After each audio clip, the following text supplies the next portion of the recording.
दूसरों से हमेशा जलने वाली गौरी कवि पारो चिड़िया के पास जाती है। रानो, मैं तो पारो चिड़िया से मिलने आई थी, पारो चिड़िया कहाँ है? गौरी, पारो तो जंगल गई हुई है दाना लेने। आपको तो पता है हम दोनों अपने काम मिल बांट कर करती हैं। मैं घर के सारे काम करती हूँ और पारो बाहर के काम करती है। अच्छा ठीक है, मैं फिर आऊँगी। नहीं नहीं, ऐसे कैसे, आप बैठें, मैं आपको चाय पानी पिलाती हूँ। रानो चिड़िया रसोई में जाती है और गौरी कवि को चाय बनाकर पिलाती है।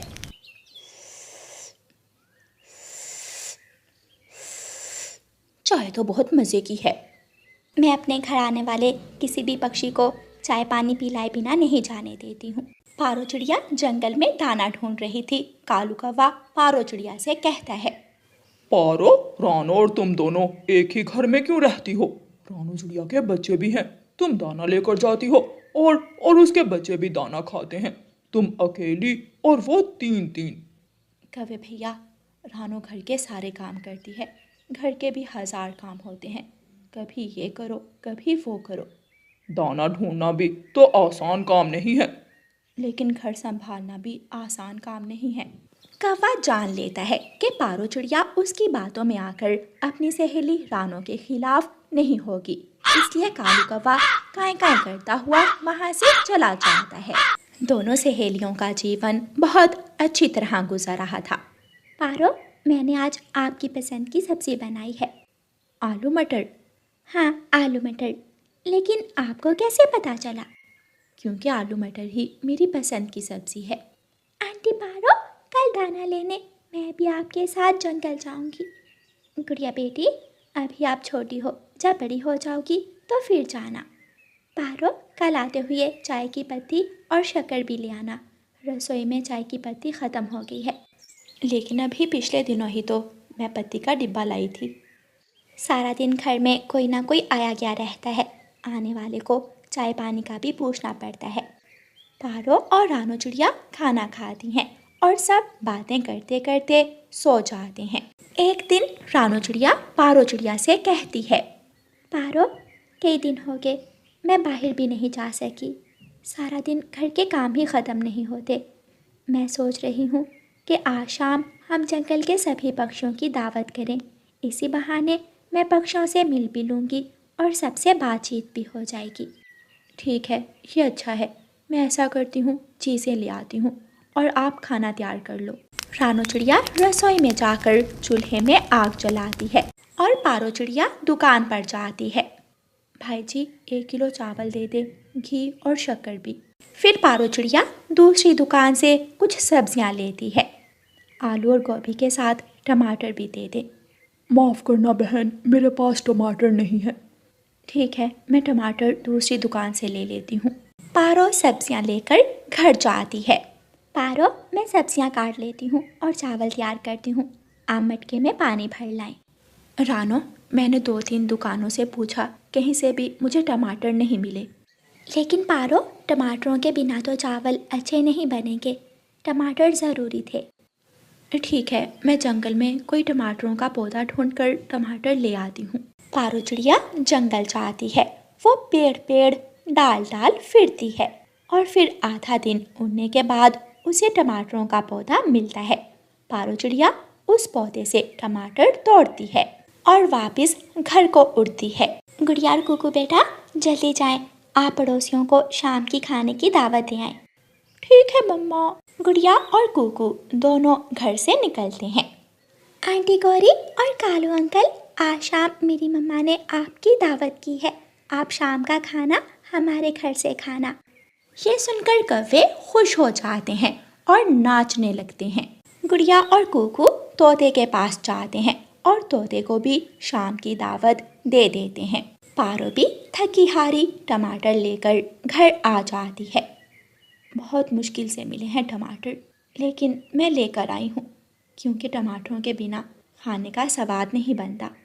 पारो, थोड़ा आराम कर लो और फिर नदी से पानी भर लाना। मैं अभी पानी ले आती हूँ।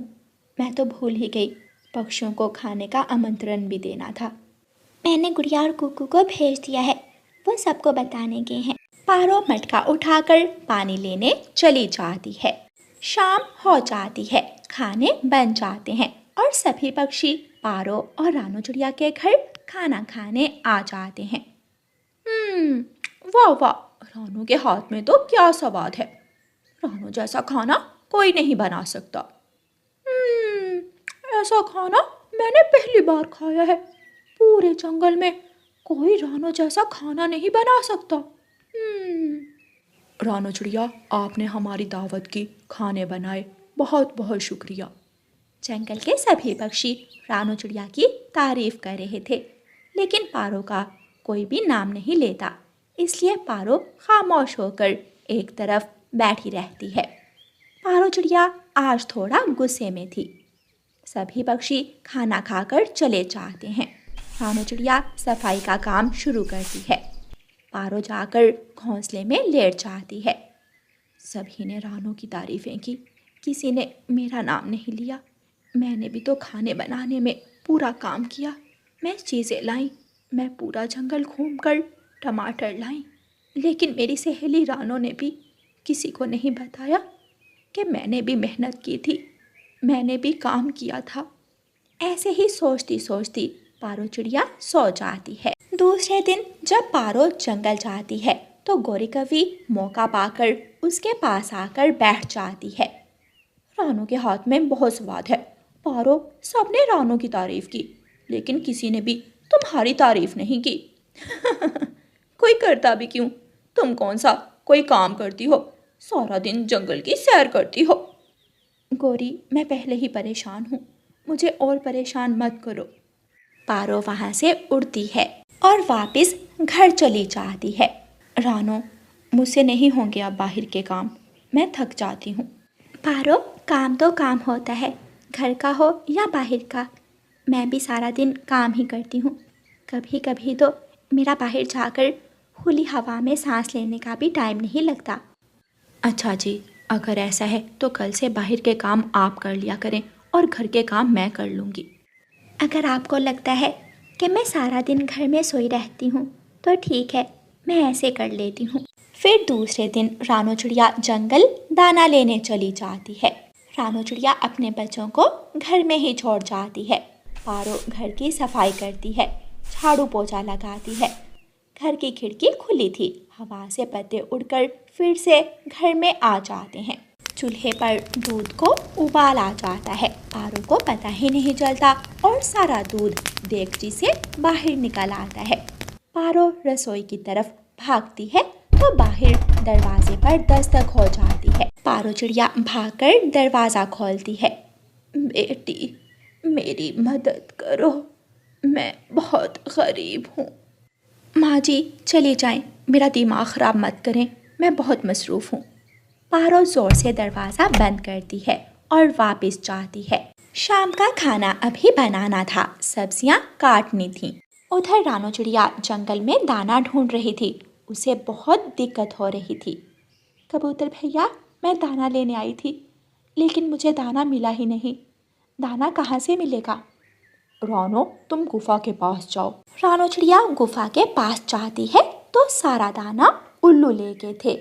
रानो वहाँ बैठकर सोचने लगती है, बाहर के काम भी बहुत मुश्किल हैं, बाहर के काम भी मुश्किल हैं, या फिर शायद अभी मुझे सीखना होगा, समय लगेगा, लेकिन एक दिन मैं बाहर के काम अच्छी तरह कर लूँगी। रानो फिर से उड़ती है।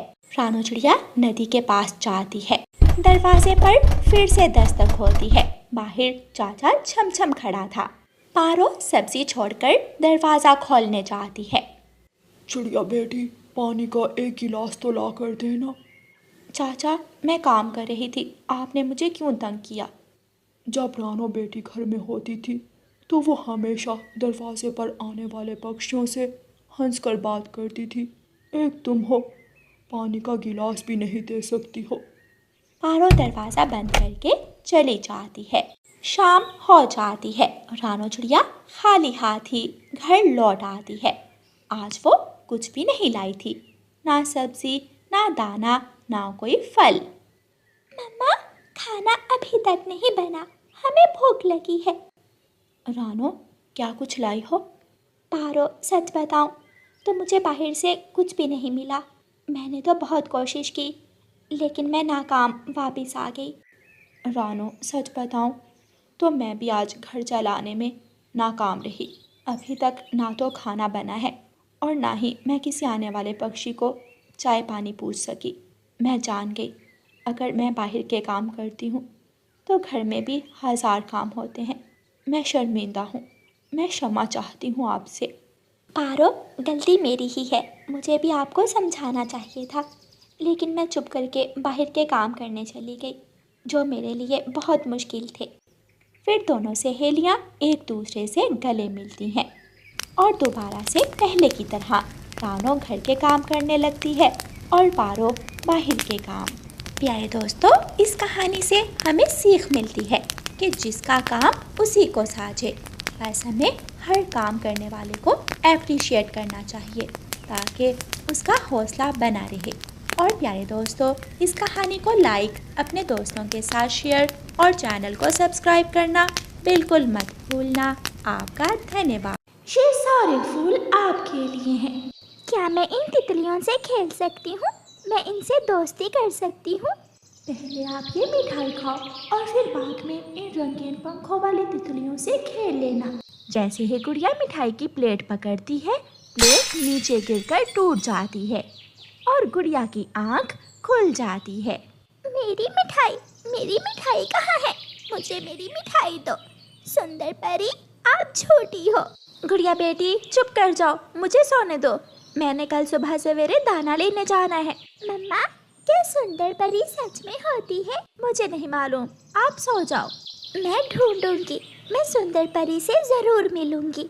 ऐसे खुद से बातें करती हुई गुड़िया सो जाती है। सुबह हो जाती है, गुड़िया की मम्मा उठ जाती है और गुड़िया को आवाज देती है, गुड़िया उठो बेटी, मैं दाना लेने जा रही हूँ। गुड़िया उठती है। मम्मा, क्या आज मैं अपनी दोस्त मीना से मिलने चली जाऊँ?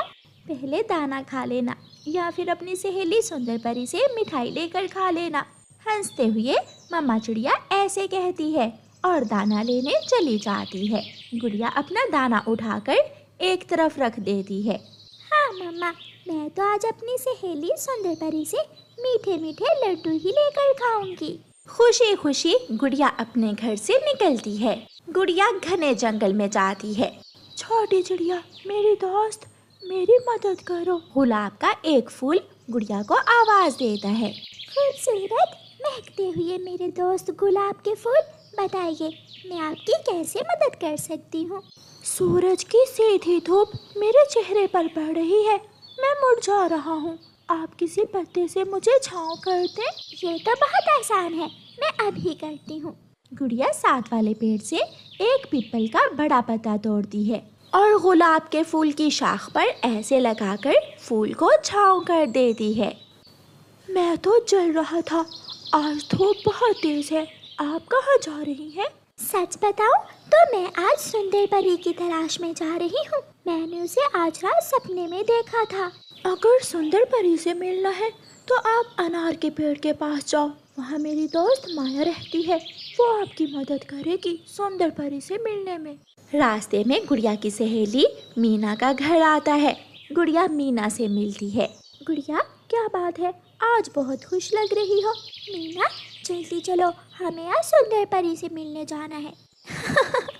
सुंदर परी हर किसी से नहीं मिलती, वो बहुत मुश्किल से मिलती है। मीना सहेली, ऐसे तो ना कहो, बस तुम मेरे साथ चलो। मीना गुड़िया के साथ चली जाती है। गुड़िया मीना को लेकर अनार के पेड़ के पास जाती है। मधुमक्खियों के छत्ते के पास पहुंचकर गुड़िया एक मधुमक्खी से पूछती है, मुझे माया से मिलना है, मुझे गुलाब के फूल ने भेजा है। माया तो सूरजमुखी के फूल से रस लेने गई है। मैं बहुत दूर से आई हूँ माया से मिलने। तो ठीक है, आप चले मेरे साथ, मैं अभी आपको माया के पास ले जाती हूँ। रानो चिड़िया की ऐसी कहानियाँ सुनने के लिए YouTube सर्च बार में रानो चिड़िया की कहानी लिखें या फिर ये बटन दबाकर बोलकर कहें रानो चिड़िया की कहानी। फिर वह मधुमक्खी मीना और गुड़िया को सूरजमुखी के फूलों के पास ले जाती है। माया, माया, कोई आपसे मिलने आया है। गुड़िया और मीना माया के पास चली जाती हैं। आपका नाम माया मधुमक्खी है क्या? हाँ, मेरा नाम माया है। मुझे अपना नाम बहुत पसंद है। ये नाम मेरी मम्मा ने रखा था। क्या आपको मेरा नाम अच्छा लगा? बहुत। मेरा नाम गुड़िया है और ये मेरी सहेली मीना है। मीना और गुड़िया, आप दोनों के नाम भी बहुत अच्छे हैं। मैं यहाँ शहद इकट्ठा करने आई थी, घर से दूर सूरजमुखी के फूलों के पास। मुझे रोज़ ने भेजा है। क्या आप मुझे सुंदर परी से मिलवा सकती हो? सुंदर परी से? हाँ हाँ, क्यों नहीं। रुकिए, मैं अपना शहद उठा लूँ। माया अपना शहद उठाती है और गुड़िया और मीना के साथ चली जाती है। उड़ते उड़ते माया गुड़िया और मीना को एक बहुत ही सुंदर जंगल में ले जाती है। सुंदर परी अपने झूले पर बैठी झूला झूल रही थी। सुंदर परी को देखकर गुड़िया बहुत खुश हो जाती है। सुंदर परी, ये गुड़िया, ये आपसे मिलने आई है। गुड़िया, मैं जानती हूँ आज रात आपने मुझे सपने में देखा था। अगर वो मिठाई की प्लेट नीचे ना गिरती तो मैं खुद आपसे मिलने आ जाती। मैंने कर लिया, मैंने आपको देख लिया। मम्मा कहती थी कि मैं कभी भी आपसे नहीं मिल सकूंगी। माया वापस चली जाती है। गुड़िया, मैं हमेशा उसी के सपने में जाती हूँ जिससे मैं मिलना चाहती हूँ। आप बहुत अच्छी चिड़िया हो। चलें, मैं आपको अपने जंगल की सैर करवाती हूँ। सुंदर परी गुड़िया और मीना को फलों के बागीचे में ले जाती है। गुड़िया और मीना वहाँ से जी भरकर फल खाती हैं और फिर सुंदर परी गुड़िया और मीना को झरने पर ले जाती है। ये झरना मुझे बहुत पसंद है। मैं छोटी सी थी जब से मैं यहाँ आती हूँ। सुंदर परी, आपका जंगल आपकी तरह बहुत खूबसूरत है। ओहो गुड़िया, मैं भूल गई, आपको तो मीठे मीठे लड्डू भी खाने थे। फिर सुंदर परी अपनी जादुई छड़ी हवा में लहराती है तो प्लेट भरकर लड्डू गुड़िया और मीना के सामने आ जाते हैं। क्या ये लड्डू हमारे हैं? हम खा लें? हाँ, ये सब आपके लिए ही है। मीठे लड्डू बहुत स्वादिष्ट थे। ये मेरी मम्मा ने अभी अभी आपके लिए बनाकर भेजे हैं। सारा दिन गुड़िया सुंदर परी से बातें करती है और मीना भी सुंदर परी से मिलकर बहुत खुश हुई। और फिर शाम के बाद गुड़िया और मीना अपने घर जाने की तैयारी करती हैं। मेरी ये जादुई छड़ी आप ले जाओ। ये छड़ी आपको हर चीज़ देगी, जो मांगोगे मिलेगा। आपसे मिलकर बहुत अच्छा लगा। शुक्रिया मेरे सपने में आने का। फिर मीना और गुड़िया खुशी खुशी वापस घर चली जाती।